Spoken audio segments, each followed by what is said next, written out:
According to Charlie Munger, the vice chairman of Berkshire Hathaway, there's one big secret to becoming extremely wealthy. Want to know what that secret is? Simple, save up that first $100,000 as quickly as you can. After that, gaining additional wealth becomes much easier. Now that might seem obvious, but there's some really good math that backs up that statement, which we're gonna cover in this video. Also, I'm gonna go over how if I had to start again, how would I go about getting that $100,000 as quickly as possible? I'm gonna give you an actionable roadmap to $100,000 in as little as 1.5 years. You're watching More Money? Let's get it. What's up everyone? Thanks so much for tuning in. I'm Tay, and you're watching the #1 channel on YouTube for people that want to retire early. Now guys, there was a book written back in 2003 titled Damn Right, Behind the Scenes with Berkshire Hathaway's billionaire Charlie Munger. And if you don't know who Charlie Munger is, he's partners with billionaire Warren Buffett. They both together run Berkshire Hathaway. He's also one of the greatest investors to have ever lived. In that book, Charlie Munger stated that accumulating the first 100,000 from a standing start with no seed money is the most difficult part of building wealth. He also went on to say that the first 100K is a bitch, but you gotta do it. And he doesn't care what you have to do. It doesn't matter if you have to walk everywhere and not eat anything that wasn't purchased with a coupon. You gotta find a way to get to that $100,000. After that, you can ease off the gas pedal a little bit. So the question really is, what is it about that first 100,000 that makes it so important to accumulate as soon as possible? Well, there's an important mathematical concept behind this, which is referred to as compounding. And what I'm gonna do in this video is I'm gonna go through that concept, but I'm also gonna give you a way that I think is an easy way to supplement your income and generate some more capital so that you can get to that 100,000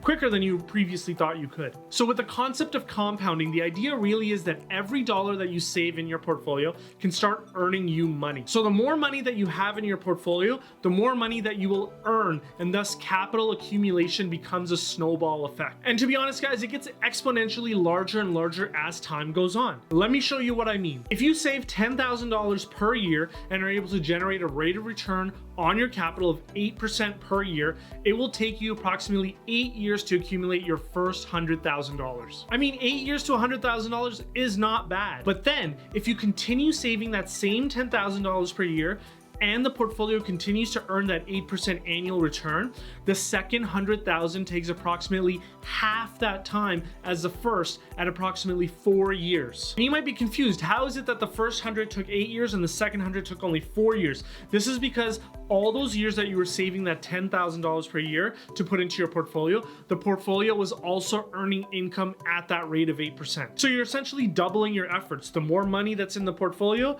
the more money that works for you. Also, if you're wondering, your third 100,000 takes approximately 2.5 years to accumulate thereafter. So 8 years for your first 100,000, 4 years for your second 100,000, and just over 2 years for your third 100,000. So it really does come down to what they say. The richer do get richer because of compounding. And of course, as you can imagine, subsequent to your third year, it does become faster and faster. It is a snowball effect. So that's why it's super important to get to that first 100,000 as quickly as possible. Now, I wanted to conduct a thought experiment. What if I lost everything in my portfolio today? How would I start up again to get that first $100,000? And guys, to be honest, I think about this a lot. So I have a few ideas. But first, if you gained any value from this video thus far, please consider smashing that like button. It really helps YouTube know that this channel provides valuable content, and thus they'll share it with more viewers like yourself. Okay, so personally, how would I get back to that $100,000 if my portfolio went to $0 today? Well, first I would think about saving as much as I could from my employment income. Now, I am a CPA,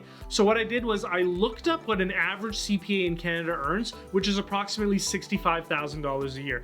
I think the average employee in Ontario earns approximately $50,000 a year, so it's not too far off. Now, if I was earning what the average CPA earned at approximately $65,000 a year, according to the EY tax calculator, my after-tax income would be $53,000 or approximately $4,400 a month. So the first thing that I would do is either get a roommate or split expenses evenly with a spouse. The second thing I would do is, if I don't own a car, I would get a car with very low payments. So far, none of this is rocket science. I took a look at what my personal expenses are, and because property prices are high in Toronto, I think I can most likely get away with around $2,400 a month in spending. I know for other parts of the country and in the States that's really high, but just the city of Toronto is expensive. So that $2,400 a month includes 50% of home expenses and all other expenses that I'd have per month. So that means with after-tax income, I can actually save around $2,000 a month, or $24,000 a year. But that's not all. I am a CPA,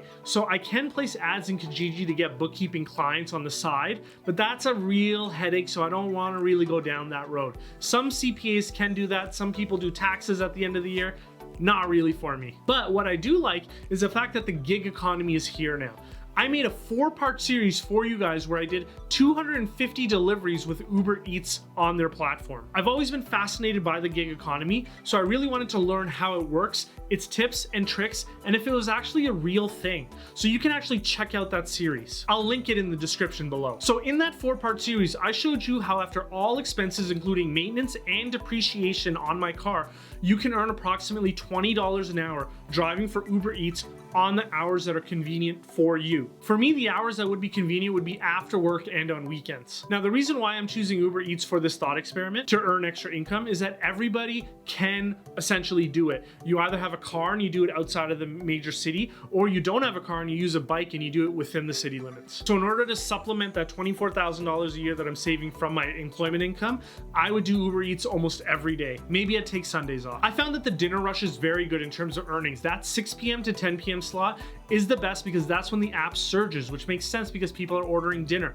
So at that time, you're probably going to be making around $30 an hour. Take away $5 an hour for your expenses, you're netting $25 an hour in that time frame. So if you work 4 hours a day, Monday to Friday, you do 12 hours on Saturday, you take Sunday off, you can earn approximately $740 a week or an extra $38,500 per year. That is more than what I would be saving from work. Now, nobody said getting to that first 100,000 is going to be easy. That wasn't the point of Charlie Munger's quote. What he was saying is grind, do whatever you can. And what I'm explaining to you guys is that there are ways to grind. I just gave an example of how you can save more than $50,000 per year. Now that whole amount can go into savings with that $24,000 that I would save from my paychecks. So what does this all look like? From the chart, you can see that because the savings per year are so high with the $24,000 plus the $38,500, it only takes a year and a bit to reach that $100,000 mark. After that, if I continue the same grind, I would reach approximately $400,000 just after the 5th year. Now, this of course assumes that I'm earning the average CPA salary of approximately $65,000 a year,